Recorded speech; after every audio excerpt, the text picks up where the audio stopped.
Hey everybody, I'm Adi Wilmot. Welcome to the channel. Thank you so much for joining us. I hope you enjoy this video and don't forget to subscribe or hit the bell for future videos. See you after the intro.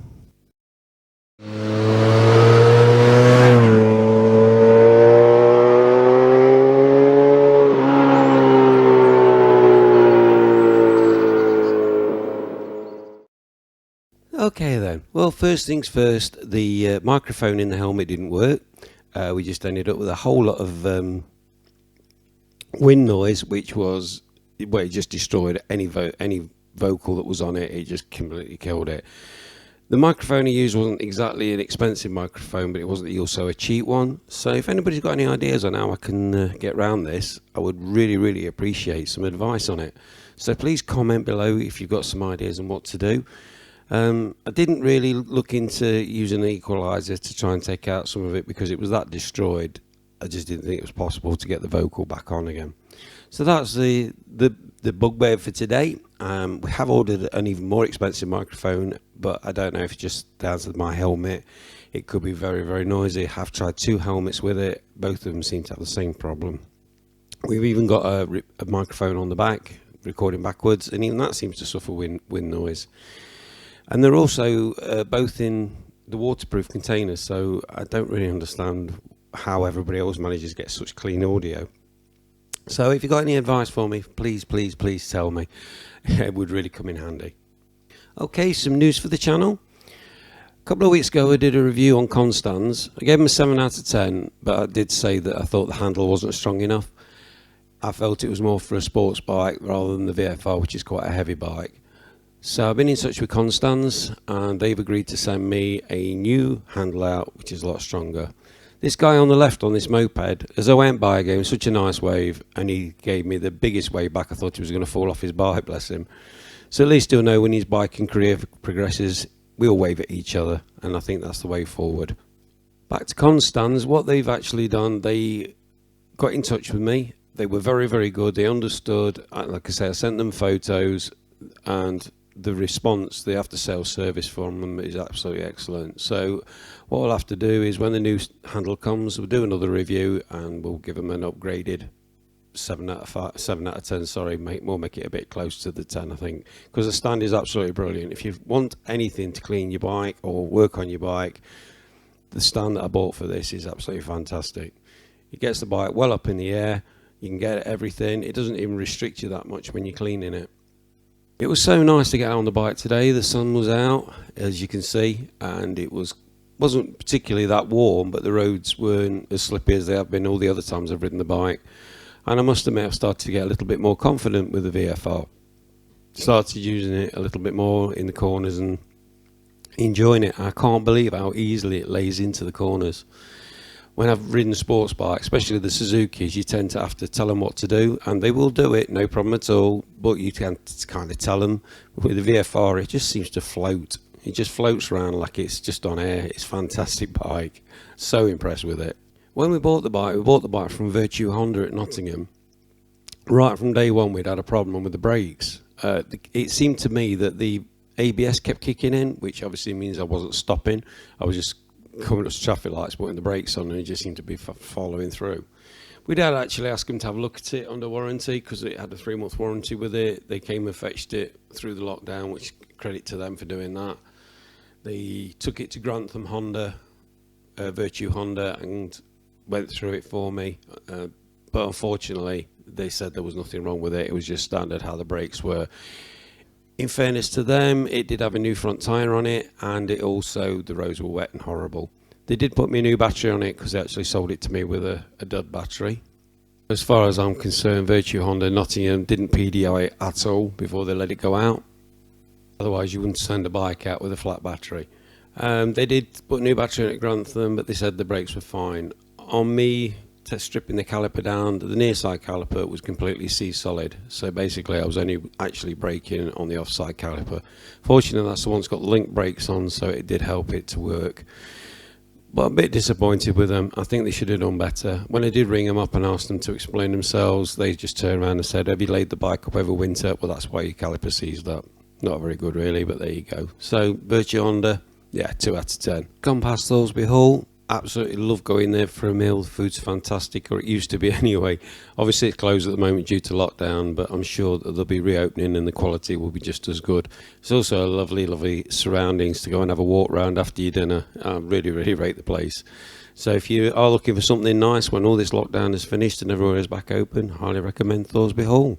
During this ride I'm trying not to sound like I'm waffling. I think it's a lot easier and a lot better to actually narrate while you're riding. Obviously enjoying the ride, but I can't really progress that across being sat here in my office trying to show you that what a fantastic ride I've had. So hopefully you don't find this too boring, and obviously we will be looking at getting this sorted out and being able to narrate while we're going along. A couple of updates for you for the channel. We've booked in to test ride the new Hayabusa, so we'll be taking that out. We have owned a Gen 2 Hayabusa anyway, so we should be able to give you a decent review on whether we think it's any different, any better or any worse. There are some people complaining it's not powerful enough, and yet it's still banging out 180 odd brake horsepower, so I'm sorry, but if you think that's not powerful enough, there's something wrong. They say it's more comfortable. They're saying that the handlebars have been brought in a little bit and there's a bit of a shorter reach, which is the problem I actually had with mine. The actual bike itself I didn't have a problem with, it was just the fact I felt I was uncomfortable on it. So looking forward to giving that a test ride. We've spoken to a few dealers. They've said they're happy to let us borrow the bikes for an hour or so we can give you a quick review, you know, first time ride review and things like that. We've spoken to BMW, they're going to lend us a few bikes. We've also spoken to Suzuki, they're prepared to lend us a few bikes. We haven't quite got in touch with Kawasaki yet, but obviously the lockdown means that a lot of the places are closed at the moment. We've also spoken to Honda, quite interested in trying the new Africa Twin, and I'm quite interested in trying the DCT gearbox. Mine's a manual on this, but everybody keeps telling me that the DCT gearbox is absolutely fantastic. If you've got the DCT gearbox, please comment below. Let me know what you think of it. Tell me if it's better or, you know, you find it easier.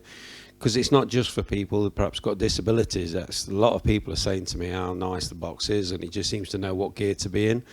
So I'm quite interested in trying that out for myself. I think sometimes first time reviews are quite good. We're not going to go down the road of telling you what brake horsepower they've got or anything like that, because if you're thinking of buying the bike, I'm pretty sure you can find out for yourself. You can go on the internet and find out all the stats that you need to know. All we're going to do is I'm going to tell you exactly what it feels like for me to ride it, and Teresa will be telling you exactly what she thinks of it as a pillion. Because let's be honest, if you are using a bike with the pillion on most of the time, which I do, it's quite important the pillion's comfortable. Just as we're riding down into this nice idyllic little village, I can't believe how all the colours seem to be popping now that the sun's out. I'd just like to thank everybody that's been watching the videos lately. There seem to be getting quite a bit of interest now, and anybody that's subscribed to the channel, thank you very much for doing that. Obviously, if you haven't yet, then please do. It just helps us, it gives us more encouragement to make more videos and to move forward. We will be having a ride out at some point with a guy with a Harley Davidson. He's going to come out, I'll get the back camera on so that we can see that and watch that going through. So he says that I can ride it at some point, so I can probably do a review on that for us.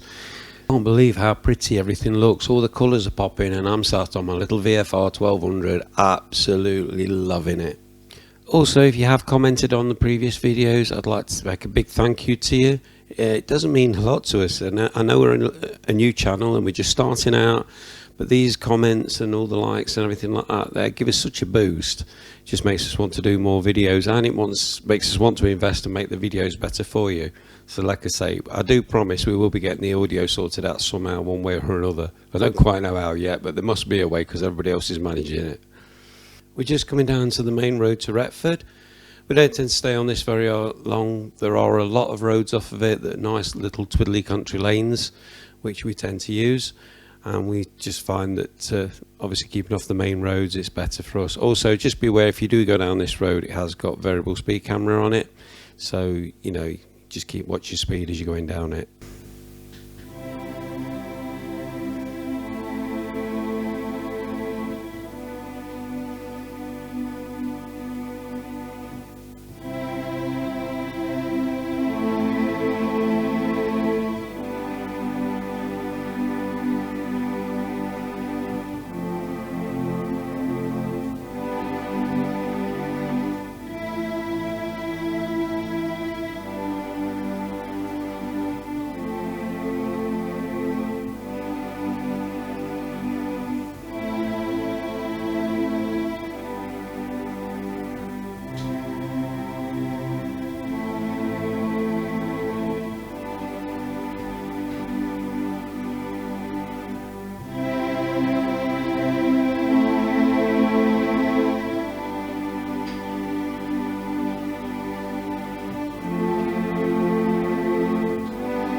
Oh, bless him. That was a bit of entertainment there for you. Okay, I'm going to end this video now. Thank you so much for watching. Thank you for being with us. We're going to move forward hopefully and get some videos sorted out. But in the meantime, thank you very much for supporting the channel. Take care everybody, and whatever you do, ride safely. All the best. Bye bye.